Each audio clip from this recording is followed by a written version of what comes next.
era el doctor Francisco Ariza Galuqui y todo el grupo de él, que era respetable de Guayaquil. Pero no tenían, me parece a mí, la actitud política, la habilidad política. Para gobernar. Para, no sé, para asumir el mando. Para asumir el mando, sí, porque fue sorpresivo. Y entonces vino la habilidad, el doctor Velasco cayó como caído del cielo y tomó el poder. Dígame, ¿hubieron muertos? Bueno, sí, debe de haber habido algunos muertos, pero eran no fue muy todos alrededor, esa revolución. No, todos alrededor del cuartel de los carabineros. Fuera de Guayaquil no hubo. Veamos qué dice el doctor Velasco Ibarra ese día, y esto lo traigo de Diario Meridiano, Mayo y sus revoluciones. Es un artículo escrito por el doctor Ernesto Velázquez Vaquerizo. Entonces, yo me voy a permitir leer rápidamente 4 líneas. En plena lluvia, el doctor Velasco Ibarra dijo el 31 de mayo de 1944, ya 2 días y medio más tarde, ¿no? Bajo mi responsabilidad y en cumplimiento de un deber, sin temor del fracaso, en cumplimiento de un deber de varón y de patriota, asumo ante vosotros, ante la juventud de mi patria, ante los universitarios, ante el ejército, ante las masas trabajadoras, la presidencia de la República, a la cual he sido elevado por sucesos que no he provocado, por acontecimientos de hechos que tenían que surgir para que el país resucite, para que se libere de la más cruel de las tiranías y despotismos que ha sufrido la República. Y luego dice, la revolución del 28 de mayo de 1944, y ya esto fue en su discurso en la Asamblea Constituyente, es el acontecimiento más extraordinario de nuestra patria después de los del 10 de agosto de 1809 y 9 de octubre de 1820. El 28 de mayo de 1944 tiene un sentido más profundo que el 6 de marzo de 1845 y que aún el 5 de junio de 1895. ¿Usted concuerda con esas expresiones del doctor Velasco Ibarra? El doctor Velasco Ibarra, con su gran talento y habilidad, dio la vuelta, pero sí, en efecto, la revolución del 28 de mayo transformó muchas de las instituciones del Ecuador. ¿Así? ¿Por qué? Claro. ¿Qué transformó? Por ejemplo, hasta ese tiempo era una barbaridad, era un engaño el sufragio. Sí, el sufragio era una pantomima. Pero seguimos hablando de fraude electoral, seguimos hablando, pero en ese tiempo se corrigió.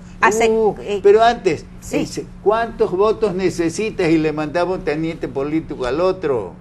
¿Con qué? ¿Con los votos falsificados? Con los votos normales, sino que era un descontrol, ahí no había verdaderamente control del sufragio. Entonces no había democracia. No había democracia. Ni este remedio siquiera que tenemos ahora. No, ahora puede ser un remedio, era peor, porque era una manera muy grave y terrible. Y contra eso el pueblo se rebeló, precisamente porque todas las fuerzas electorales habían sufrido un fraude electoral con el advenimiento a la presidencia del doctor Arroyo del Río. Y todos los otros partidos que no hubieran sido el liberal, pero no el de Eloy Alfaro, sino uno que se llamaba liberal, por así llamarse, estaba manoseando el poder, digamos mejor. ¿Y usted cree que valió la pena esta revolución? ¿Valió la pena el cambio de gobierno? Valió la pena porque con la constituyente que vino a continuación, se cambiaron las instituciones. En el 46. En el 44, 45, y luego tuvimos 45 y luego tuvimos la del 46 que fue la estrella. Esa fue la última, pero era a raíz de esto y con los movimientos, porque aquí se transformó realmente las instituciones. Ahora sí iba a haber, según se decía, lo primero que se había peleado, el sufragio libre. ¿No? Después las instituciones de control. Por Ahí ejemplo, ya ¿cuáles? habría un Tribunal Supremo Electoral, habían instituciones importantes como eran los recursos.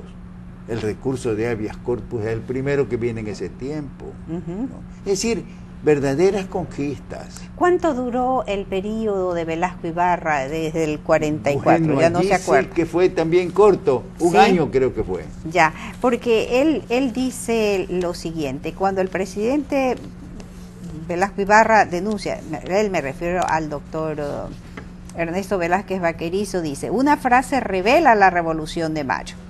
Cuando Velasco Ibarra denuncia lo que podríamos llamar el error moral del sistema gubernativo nacional, está constituido por la falta de conciencia, por la falta de verdadera responsabilidad cívica de la mayor parte de quienes han ocupado en el país las altas magistraturas. Una burocracia deshonesta y despótica impuso anteayer silencio a los ciudadanos y provocó ayer su reacción iracunda. Los dineros fiscales dedicados estuvieron a la satisfacción de intereses corrompidos y egoístas. Por eso no hay caminos, no hay ciudades, no hay agua potable, no hay higiene, no hay escuelas, no hay nada en la República. Bueno, exagerándolo era cierto. Ya. Estaba exagerándolo, pero era cierto. Era cierto, pero en el minuto que nos queda, doctor, o ya ninguno me están diciendo, sigue